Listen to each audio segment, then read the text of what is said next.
नमस्कार आदाब, मैं रज़ान सारी। इस वक्त कोलकाता में मैं ज़रूर हूँ, मगर मेरी निगाहें जी न्यूज़ के ऑफ़िस में लगी पड़ी हैं। और आप देख रहे हैं कि जिस तरह से लॉकडाउन का सिलसिला शुरू हुआ और कोरोना वायरस से लोग संक्रमित होने शुरू हुए, तो उस दौरान जो है जी न्यूज़ की रिपोर्टिंग किस तरह से थी ये आपको मालूम होगी। जी न्यूज़ ने जो है तबलीगी जमात को लेकर जिस तरह का प्रोपेगेंडा फैलाया और जी न्यूज़ ने जिस तरह से राष्ट्रवाद के नाम पर लोगों को मतलब कि धोखा देना शुरू किया, आज देख लीजिए वो सारा पिटारा उनके ऑफिस में खुला है। और आपको मालूम है कि मौलवी सुधीर चौधरी जमाती के ऑफिस में लगभग 28 लोगों को कोरोना हो गया है, कोरोना संक्रमित हुए हैं।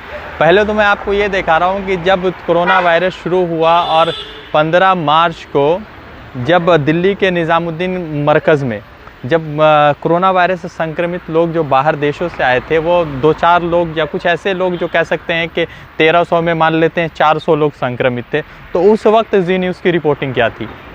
अब तक भारत अपने संयम और संकल्प से कोरोना वायरस के सामने एक दीवार बनकर खड़ा रहा, लेकिन इस दीवार को पिछले कुछ दिनों में एक दूषित सोच के वायरस ने कमजोर कर दिया, और ये सोच तबलीगी जमात के लोगों की है। तो दिल्ली के निजामुद्दीन के तबलीगी जमात के मरकज से निकाले गए लोगों को रेलवे के क्वारंटाइन सेंटर में रखा गया है, लेकिन वहां जाकर जमातियों ने उत्पात मचा दिया और अब जी न्यूज़ पर तबलीगी जमात की टेरर कुंडली खोलने का वक्त आ गया है। अब आपको बताते हैं कि जी न्यूज़ की रिपोर्टिंग क्या थी, किस तरह से जी न्यूज़ के नहीं सुधीर चौधरी बल्कि बहुत सारे न्यूज़ एंकर और पूरा शो चलता था जमात के खिलाफ, जमात के खिलाफ, जमात के खिलाफ।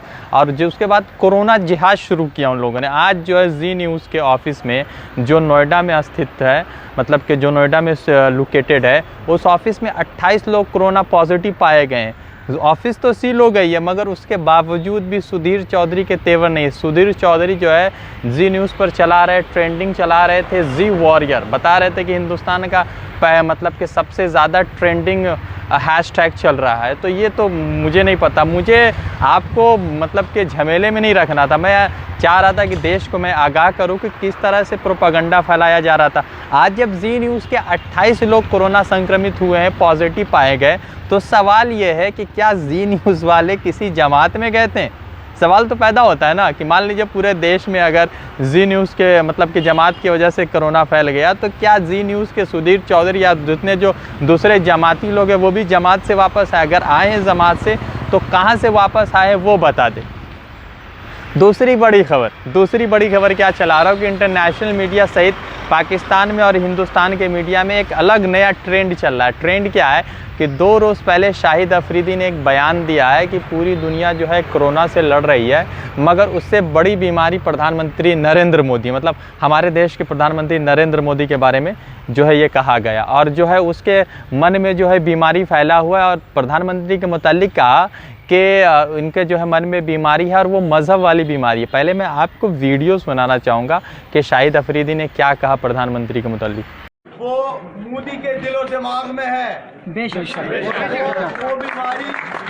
वो बीमारी मजहब की बीमारी है। बेशक कोई शक नहीं। मजहब को लेके वो सियासत कर रहे हैं, और हमारे ये 2 किलोमीटर पे जहाँ हमारे कश्मीरी भाई, कश्मीरी बहनें, बुजुर्ग हमारे, उनके साथ जो इतने अरसे से जुल्म कर रहा है वो आदमी, इंशाअल्लाह उसको इस दुनिया में भी जवाब देना होगा और आखिरत में भी जवाब देगा। मोदी को एक बात का पता होना चाहिए, है तो बड़ा दलेर बनने की कोशिश करता है, लेकिन है डरपोक आदमी। इतने छोटे से कश्मीर के लिए 7 लाख की फौज जमा कर दी है उसने। यूनाइटेड नेशन जिसे कहा जाता है, अक़वाम मुत्तहिदा, जिस मकसद के लिए वो बनी है, उसके मकसद का आज तक हमें पता नहीं चला कि किस लिए अक़वाम मुत्तहिदा बनी हुई है। पाकिस्तान हुकूमत ने, पाकिस्तान फौज ने उन्हें, उनकी टीम को यहाँ पे बुला के बिठाया है कि आप खुद अपनी नजरों से देखो कि कौन बेकसूरों को मार रहा है, कौन औरतों, बच्चों को और बुजुर्गों को शहीद कर रहा है, सिविलियंस को, कहां से फायर्स आ रहे हैं। हमने तो उनके चूजों को हवा में मार के, चाय पिला के वापस भिजवाया इज्जत के साथ। हमने दुनिया को ये पैगाम दिया कि हम अमन पसंद कौम है, हम प्यार मोहब्बत की जबान समझने वाले लोग हैं, लेकिन अगर प्यार मोहब्बत से बात करोगे तब। तो आप देख रहे हैं कि शाहिद अफरीदी कह रहे हैं कि 7 लाख की पूरी फौज है, हमारे कश्मीरी भाई बहनों के साथ जुल्म हो रहा है, ये शाहिद अफरीदी कह रहे हैं। और हम लोग 22 करोड़ लोग खड़े हैं। तो उस पर इंडियन क्रिकेटर ने भी रिएक्शन दिया। पहले युवराज सिंह ने रिएक्शन दिया है कि जिस तरह के शब्द जो है शाहिद अफरीदी ने इस्तेमाल किया है, शाहिद अफरीदी को टैग करके, वो अच्छा मतलब कि वो अनएक्सेप्टेबल है। और साथ ही साथ जो है मैं देश को खेलने के नाते, देश के क्रिकेटर होने के नाते, हिंदुस्तानी होने के नाते इन शब्दों को कभी कबूल नहीं करूँगा। उसके बाद शेखर धवन ने कहा है, शेखर धवन ने ट्वीट करते हुए ये कहा है कि पिछले 70 सालों से कश्मीर के लिए भीख मांग रहे हो और शाहिद अफरीदी को कहा है कि तुम 7 लाख की बात करते हो, हमारा एक एक हिंदुस्तानी और सिपाही जो है तुम्हारे 1.25 लाख के बराबर है। गौतम गंभीर से पहले ही आप शाहिद अफरीदी के नोक झोंक की बहुत सारी वीडियोस सुने होंगे, बहुत सारे लोगों ने मीम्स बनाए थे।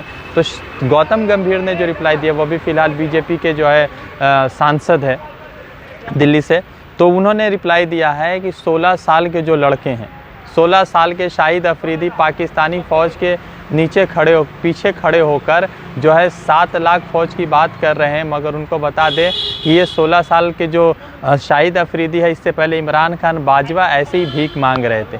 तो ये ट्रेंड चल रहा है। अगर आप नहीं देख रहे न्यूज़ तो न्यूज़ देखिए। और दूसरी बात है कि लॉकडाउन जो है आज लगभग कई जगहों पे जो है थोड़ी रिलैक्सेशन दी गई। बहुत सारे राज्यों ने 31 मई तक के लिए लॉकडाउन बढ़ा दिया है। और साथ ही साथ आज जो है हिंदुस्तान में बरस बंगाल में भी लॉकडाउन जो है चलेगा। ममता बनर्जी का अलग फैसला आया है। तो आपसे मतलब कि रिक्वेस्ट यही है कि आप घर से बाहर निकले तो सुरक्षित निकले, मास्क लगा कर निकले। मेरे पास ही मास्क है, मैंने रिपोर्टिंग के लिए मास्क हटा दिया था। तो आप मास्क लगा कर रखें, हाथों को सैनिटाइज़ करें, अपना ख्याल रखें, सुरक्षित रहें। जय हिंद।